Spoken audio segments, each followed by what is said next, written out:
Hello, everyone. This is Al Fadi. Thank you so much, as always, of course, for joining us to watch this exciting video series, the one we called The Search for Muhammad, or The Quest for the Real Muhammad, basically.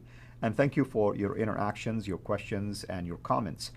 Today, so far, I should say, we have addressed a number of historical problems related, for instance, to coins, rock inscriptions.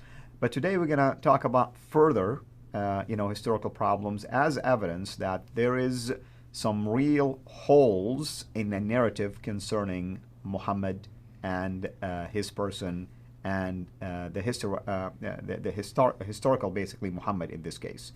With that in mind, of course, I want to turn the focus here on Dr. Jay Smith, who've been doing an amazing work really in this field, and you have been really doing a great job unpacking all of these difficulties.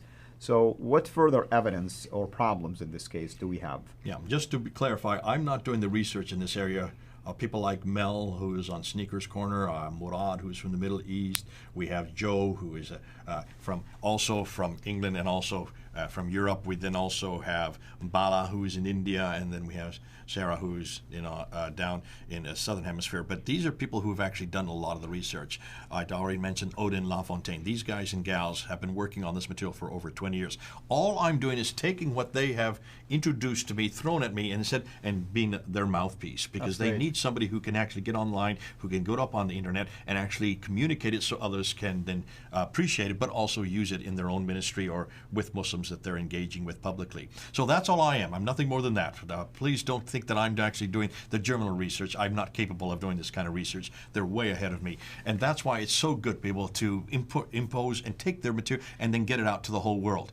And what are they finding? And so here's some other historical problems. Let's just take and let's go up on the slide and let's look at the rightly guided caliphs, because certainly you would assume if there was a person named Abu Bakr who is living in Medina, was a caliph for 2 years, especially Umar, who comes after him from 634 to 644, that 10-year period, whereas Islam has moved its borders out. It's now moving across all the way out from the west. It's moving all the way out over to Afghanistan, moving in the east towards North Africa, getting across Egypt and all the rest.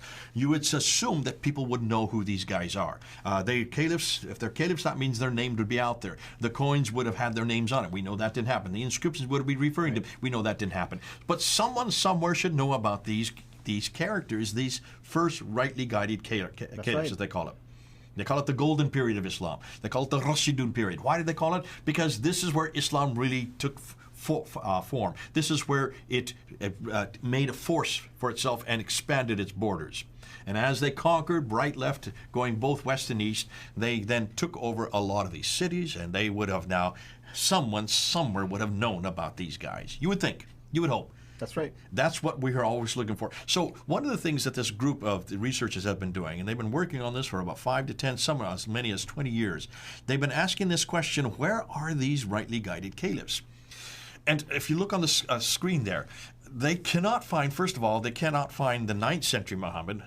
So can we find these caliphs at least?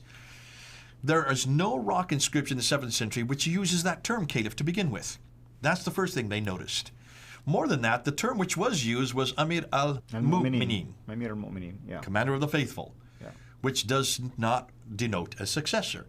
So even the term caliph is not found in these rock inscriptions or any of these references from the 7th century. That term was not used.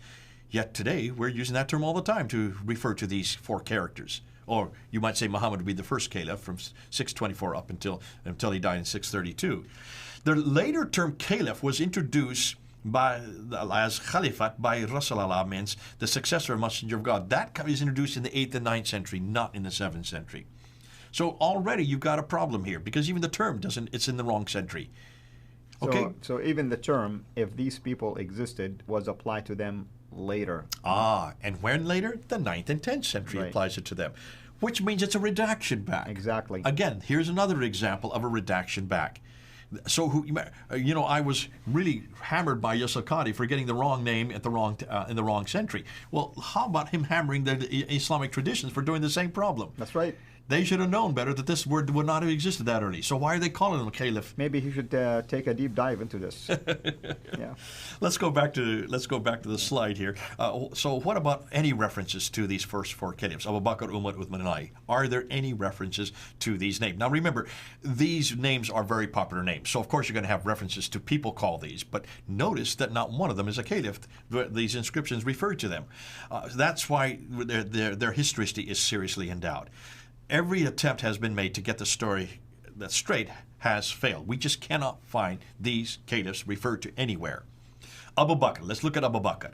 Could not have been a caliph because all the contradictory evidence rules that out. I don't have time to unpack that. Go look at Mel and what he has done with Abu Bakr and also Murad. Mel and Murad have done a great job just showing that Abu Bakr could not have existed because there is nobody called that name. Yes, there are people called that name, but they're nothing more than people who are writing receipts on things of people exchanging. There's no king or caliph referred, or in this case, no Amir al-Mu'minin who is called that. Oh, Umar. His history rests on one rock inscription that could be about anyone of that name. Just anybody. That's the only reference we can find for someone named Umar. He did exist. Someone did exist named Umar. But as we're finding with Muhammad, we're going to find later there is actually another Muhammad that existed in the 7th century, but it's not the Muhammad of the 9th century. He lived 100 miles too far north, and he was a Christian, and he was a king who was in charge of 30 cities. So you can see the difficulty is we can't place this Umar with anybody who is later or anybody who is earlier. Uthman, we can't find anything for him. There's nothing, no reference for him at all. So just throw him out. And then, of course, Ali of the 7th century. First of all, he was never a caliph. He was never any of that sort. He died 3 years before his reign was meant to even have ended. So you can see they've got the wrong Ali. He was a guy, but he was not a caliph, and he certainly was not anybody who is related to Muhammad. So one thing is interesting here. Are you telling me Uthman, who is credited for the Uthmanic Rasm, the first canon of the Quran, is not referenced in any of these important inscriptions and other things? Can't even find him. And this is why I keep on asking. I've been asking this since 1995. You keep on telling me about this guy named Uthman, and you keep on telling me about the fact that he had this Quran. And I've always asked for 25 years, can you show me where this guy exists to begin with? And secondly, can you show me where this Quran that supposedly he canonized in 652, can you please help me here? For 25 years I've asked this question, and nobody can show it. And all they can say, well, he's referred to, and if we look at all the references he's referred to, they refer back to him, and all these references where he's referred to come from the 9th and 10th century.